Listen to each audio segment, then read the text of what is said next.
대한민국에서 내 집 마련의 꿈을 이룬 그 짜릿한 순간, 이제 모든 게 끝났다고 생각하시나요? 글쎄요, 어쩌면 진짜 재정적인 관문은 이제부터 시작일지도 모릅니다.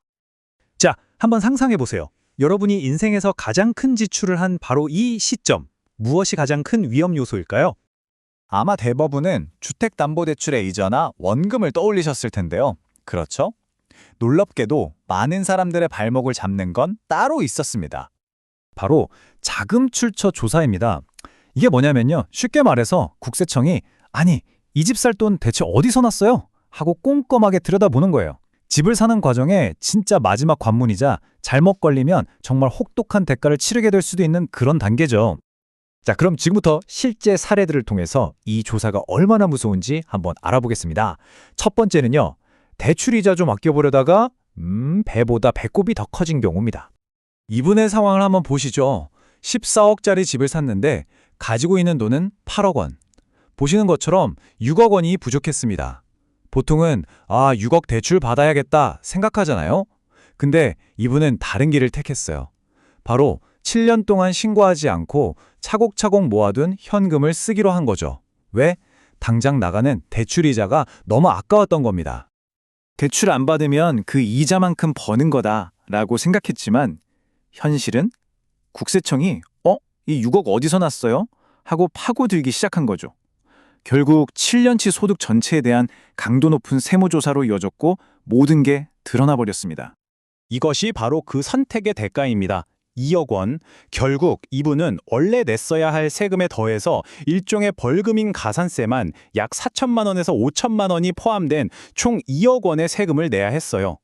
6억 원을 채우려다가 그 3분의 1을 세금으로 내게 된 셈이죠. 어마어마하죠.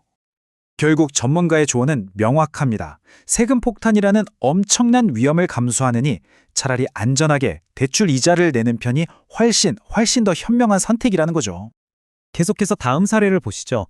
이번엔 좀 더 머리를 썼어요. 그런데 그 결과는 더 파국적이었습니다. 이번엔 부족한 5억 원을 메꾸기 위해 더 치밀한 방법을 썼습니다. 친구 3명에게 돈을 빌린 것처럼 보이려고 가짜 차용증까지 만들었죠. 하지만 이건 전부 부모님께 받은 증여를 숨기기 위한 연극이었습니다. 하지만 국세청의 자금 추적은 생각보다 훨씬 집요했습니다. 결국 돈의 흐름을 역추적해서 진짜 출벌지가 부모님이라는 사실을 밝혀냈죠. 친구들의 계좌는 그저 경유지였을 뿐입니다. 8천만 원을 아끼려던 계획이 어떤 결과를 낳았을까요? 증여세는 물론이고 부모님이 그 돈을 마련하는 과정에서 누락한 소득세까지 문제가 되면서 가족 전체가 3억 원에 달하는 세금을 추징당했습니다. 원래 내려던 세금의 거의 4배에 달하는 금액이었죠. 자, 마지막 사례입니다. 이번엔 아주 사소해 보이는 실수가 어떻게 전면적인 세무조사로 이어질 수 있는지 이걸 보여줍니다. 여기서 정말 많은 분들이 놓치는 함정이 있습니다. 증여세는요, 반드시 증여를 받은 사람의 돈으로 내야 한다는 원칙이 있거든요. 부모님이 세금까지 내주시는 순간 그 세금 액수마저 또 다른 증여가 되어버리는 겁니다. 이 사례는 에이, 이 정도는 괜찮겠지? 라는 생각이 얼마나 위험한지 보여줍니다. 국세청의 시스템 앞에서는 작은 불일치도 그냥 넘어가지 않거든요. 구매자가 세금을 직접 냈다는 것을 증명하지 못하자 결국 전면적인 조사가 시작됐고요. 그 과정에서 다른 문제들까지 발견돼서 최종적으로 1억 원이 넘는 세금을 내야 했습니다. 여기서 정말 무서운 점은요, 이 자금 출처 조사가 당신 한 사람에게서 끝나지 않는다는 겁니다. 이 자금 불씨가 어떻게 가족 전체를 위협하는 거대한 불길로 번지는지 그 과정을 한번 살펴보겠습니다. 국세청은 법적으로 조사의 판을 키울 힘이 있습니다.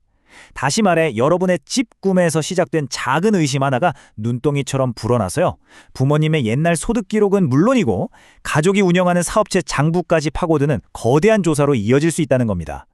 자, 이렇게 무서운 위험들을 살펴봤으니 이제는 전문가들이 말하는 명확하고 실행 가능한 조언들을 통해 어떻게 하면 이 레이더를 피할 수 있는지 알아보겠습니다. 자, 그럼 어떻게 해야 할까요? 전문가들이 공통적으로 제시하는 5가지 철칙입니다. 첫째, 내 소득에 맞는 집을 고르고, 둘째, 부족한 돈은 숨기려 하지 말고 차라리 대출을 활용하세요. 특히 4번과 5번, 가짜 차용증을 만들거나 증여를 숨기는 건 가장 위험한 선택입니다. 이 원칙들만 지켜도 세무조사라는 폭탄을 피할 확률이 훨씬 높아집니다. 결국 모든 전문가의 조언은 한 가지로 통합니다. 정직한 신고는 단순한 의무가 아니에요.